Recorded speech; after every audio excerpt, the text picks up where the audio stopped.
Hello दोस्तों, आज हम पढ़ते हैं लॉर्ड विलियम बेंटिंक का भारत आगमन।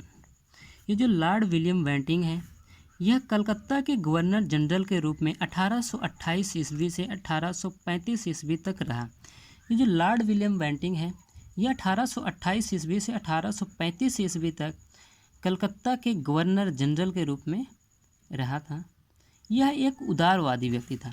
ये जो लॉर्ड विलियम बेंटिंक थे, यह एक उदारवादी व्यक्ति था। विलियम बेंटिंक के सुधार, जो विलियम बेंटिंक था, इसने सती प्रथा का अंत किया। इसके बाद है, इसने ठगी प्रथा का अंत किया, शिशु हत्या पर प्रतिबंध लगाए, दास प्रथा को अंत करने की कोशिश की। इसने 4 महत्वपूर्ण कार्य किए थे। पहला, सती प्रथा का अंत, ठगी प्रथा का अंत, शिशु हत्या पर प्रतिबंध, इसके बाद दास प्रथा को अंत करने की कोशिश। फिर है सती प्रथा। सती प्रथा का अंत सन 1829 से 1830 ईस्वी। सती प्रथा का अंत सन 1829 से 1830 ईस्वी में राजा राम मोहन राय के प्रयासों से ही सती प्रथा बंद हुई थी। ये जो राजा राम मोहन राय थे, इन्हीं के प्रयासों से सती प्रथा बंद हुई थी। सती प्रथा, सती प्रथा का अर्थ है पवित्र नारी। ये जो सती प्रथा है, इसका अर्थ होता है पवित्र नारी। इसको भारत में लाने वाले शक थे। ये जो सती प्रथा है, इसको भारत में लाने वाले शक थे।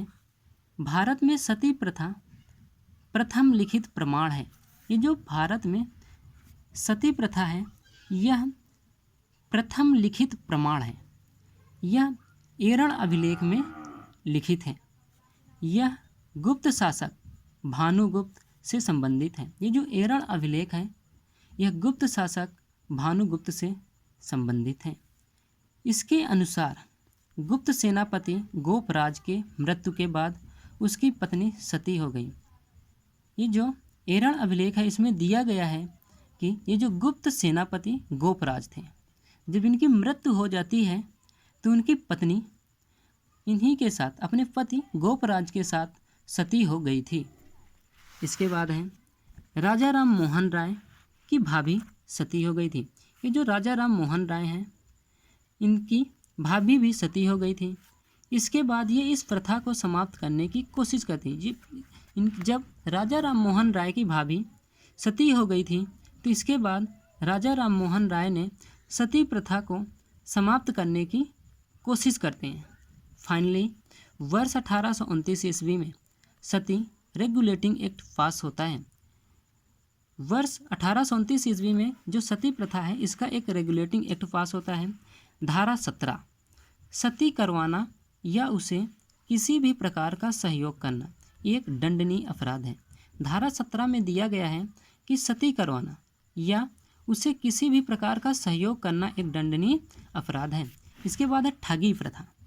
ठगी प्रथा का अंत, ये लोग व्यापारियों के काफिले पर हमला और उन्हें लूट कर लेते थे। ये जो ठग होते थे, ये व्यापारियों के काफिले पर हमला करते थे और उन्हें लूट लेते थे।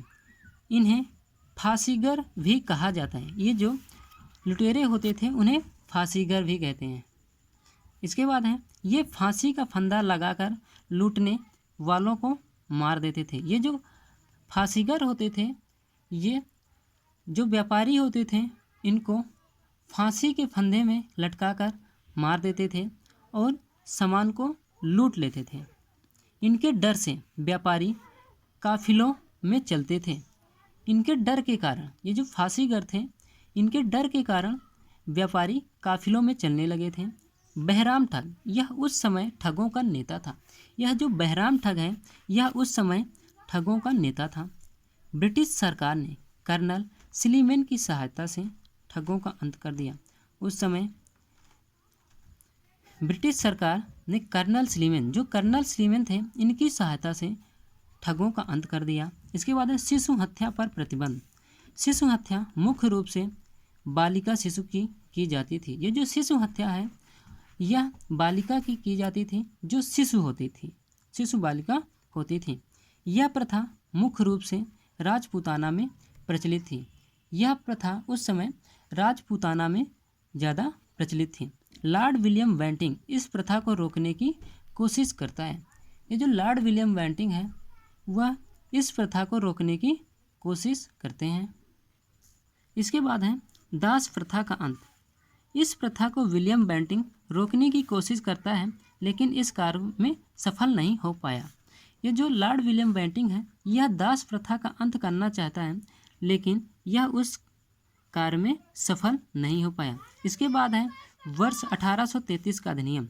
वर्ष 1833 के अधिनियम के बारे में हम कल पढ़ेंगे। दोस्तों, अगर यह वीडियो अच्छा लगे तो वीडियो को लाइक करें, शेयर करें और चैनल को सब्सक्राइब करें। धन्यवाद।